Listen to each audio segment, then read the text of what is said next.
उंगलियां खुली हुई रहेंगी आसमान की तरफ, हाथ एकदम टाइट, आंखें बंद, मुंह में लार को रोक के रखेंगे। आज का हमारा सक्सेस मंत्र है, मन को एक दिन रेस्ट देना सीखें। मन को एक दिन रेस्ट देना सीखें। हम सभी जानते हैं आज होली का त्यौहार है, होली धुलंडी, जिस दिन हम होली खेलते हैं। तो इसलिए आज ये सक्सेस मंत्र हमने रखा कि मन को एक दिन रिलैक्स देना सीखें।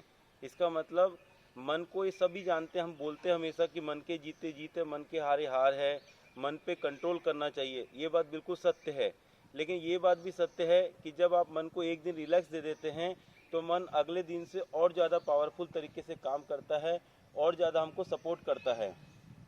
जैसे उसको आज हम थोड़ा सा बारीकी से समझेंगे। पहला आता है हमारा हेल्थ। हेल्थ में हम सभी ने देखा है कि अगर हम सेंटूमन की बात करें या कोई भी संस्था जहाँ से आप जुड़े हैं, तो उसमें नो डाउट 365 दिन आपको फॉलो करना है। लेकिन सेंटूमन में भी कहा जाता है, परमाला जी भी खुद कहते हैं कि अगर आप नए साधक हैं तो जो पुराने हैं उनको कहा जाता है कि आपको रात को भोजन नहीं करना है। लेकिन आप नए साधक हैं और आपसे नहीं रहा जा रहा, तो आप रात को एक समय भोजन कर सकते हैं, लेकिन हेल्दी भोजन करना है। जैसे भगर, लौकी की सब ये खाएं, उल्टा पुल्टा ना खाएं। इसका मतलब अगर आपका मन कंट्रोल हो रहा है तो आप रात को बिल्कुल मत खाएं, लेकिन मन कंट्रोल नहीं हो पा रहा, भूख लग रही है, तो आप रात के समय भगर, लौकी की सब्जी खा लें।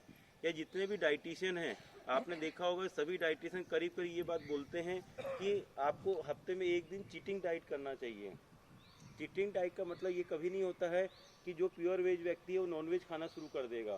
चीटिंग डाइट का मतलब होता है कि आपने मन पे 6 दिन बहुत कंट्रोल किया, लेकिन अब 7वें दिन नहीं रह पा रहा है, तो जो आपके मन मुताबिक चीटिंग डाइट है उसको आप कर सकते हैं। जैसे संतुलन के हिसाब से रात को भोजन नहीं करना चाहिए, लेकिन आपसे नहीं रहा जा रहा तो आप भगर खा रहे हैं, मतलब चीटिंग डाइट है।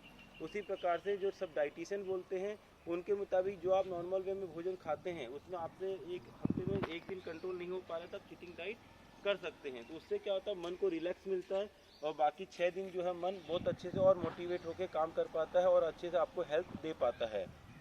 आपने नींद का भी देखा होगा, हम लोग क्या करते हैं, 6 दिन खूब मेहनत करते हैं और 7वें दिन संडे को क्या बोलते हैं, मम्मी आज मेरे को 12 बजे तक मत उठाना, मेरे को आज खूब नींद पूरी करनी है। या हम शादीशुदा हैं तो पत्नी के रात को हाथ पैर जोड़ के सोएंगे कि भाग्यवान प्लीज़ मेरे को रात को, अब मैं लेट सो रहा हूँ, बहुत काम धंधा करके आया हूँ, अगले दिन मेरे को 12 बजे तक के सोने देना।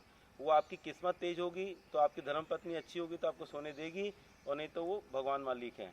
आज होली का दिन है, उसी हिसाब से आप सभी को आज होली के हिसाब से मोटिवेशनल ट्रेनिंग हम बात कर रहे हैं।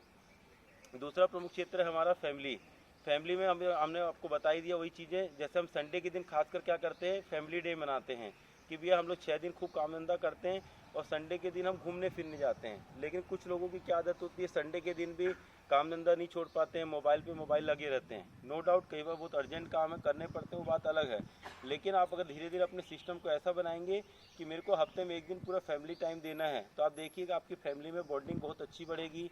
आप लॉन्ग ड्राइव में जा सकते हैं, घूमने फिरना जा सकते हैं। जैसे मान लीजिए आज होली का दिन है, तो आज सुबह सुबह हम अपने बेटे को लेके आए, बोला चलो बेटा अपन सब साथ में आज होली बना के लाएंगे, होली मनाएंगे मतलब। तो इसका मतलब क्या हुआ, हमारी फैमिली में बॉन्डिंग बढ़ेगी, बेटे के साथ मेरी बॉन्डिंग ज़्यादा बढ़ेगी। उसी प्रकार आपको भी अपनी फैमिली के साथ, जैसे आज होली का त्यौहार है तो सबके साथ, मान लो कोई होली नहीं भी खेलते हैं तो आपको क्या करना है, सबको रंग गुलाल खेल के खेल रहे हैं, लेकिन फैमिली में बॉन्डिंग बनाने के लिए एक दिन ऐसा होना चाहिए जिस दिन अपने फैमिली में हम और ज़्यादा अच्छी बॉन्डिंग बना सके।